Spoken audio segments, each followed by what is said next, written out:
тобистон барои муассисаҳои таълимӣ на танҳо давраи истироҳати хонандагон, балки фурсати омодагӣ ба соли нави таҳсил аст. Дар ин рӯзҳо дар муассисаҳои таълимии пойтахт корҳои таъмиру навсозӣ, ободонӣ ва ба тартиб баровардани синфхонаҳо идома доранд. муассисаи таҳсилоти миёнаи умумии рақами 72 ноҳияи фирдавсии шаҳри Душанбе аз ҷумлаи муассисаҳое мебошад, ки барои оғози соли нави таҳсил омодагӣ мегирад. дар муассиса корҳои таъмирӣ бо мақсади беҳтар намудани шароити таълиму тарбия ба роҳ монда шудааст. синфхонаҳо ва дигар ҳуҷраҳои таълимӣ аз назар гузаронида шуда, нуқсонҳои ҷой дошта бартараф карда мешаванд. дар баробари корҳои дохилӣ ба тозагӣ ва ободонии ҳудуди муассиса низ таваҷҷӯҳ зоҳир мегардад. муҳити таълимӣ яке аз омилҳои муҳими баландбардоштани сифати таҳсил ба ҳисоб меравад. аз ин рӯ фарҳам овардани синфхонаҳои тоза, барҳаво ва мутобиқ ба талаботи замон дар мадди назари масъулони муассиса қарор дорад.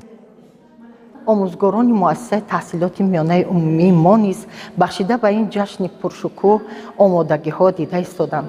аллакай корҳои таъмир дар муассиса қариб ки ба анҷом расидааст. симхонаҳо тамоми роҳраву симхонаҳо барои қабули хонандагон омода аст.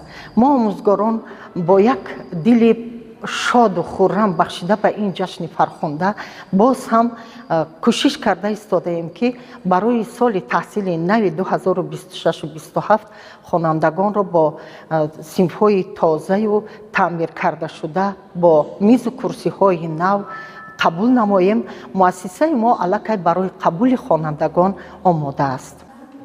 дар баробари таъмири синфхонаҳо, роҳравҳо ва дигар қисматҳои бинои таълимӣ низ ба тартиб бароварда мешаванд. корҳои рангубор, тозакорӣ ва ободонӣ ҷараён дошта, мақсад аз ин ҳама омода намудани муҳити муассиса барои қабули хонандагон баъди таътили тобистона мебошад. ҳамзамон ҳолати мизу курсиҳо, тахтаҳои синфӣ ва дигар лавозимоти зарурӣ санҷида шуда, барои бартараф намудани камдиҳои эҳтимолӣ тадбирҳо андешида мешаванд. зеро омодагии муассиса ба соли нави таҳсил на танҳо ба намуди зоҳирии бино, балки ба омода будани тамоми шароити зарурӣ барои раванди таълим вобаста аст. масъулини муассиса талош доранд, ки то оғози соли нави таҳсил корҳои пешбинишуда пурра ба анҷом расонида шавад. ҳадаф аз анҷоми саривақти ин корҳо фароҳам овардани шароити мусоид барои омӯзгорон ва хонандагон ва таъмини омодагии ҳамаҷонибаи муассиса ба соли нави таҳсил мебошад.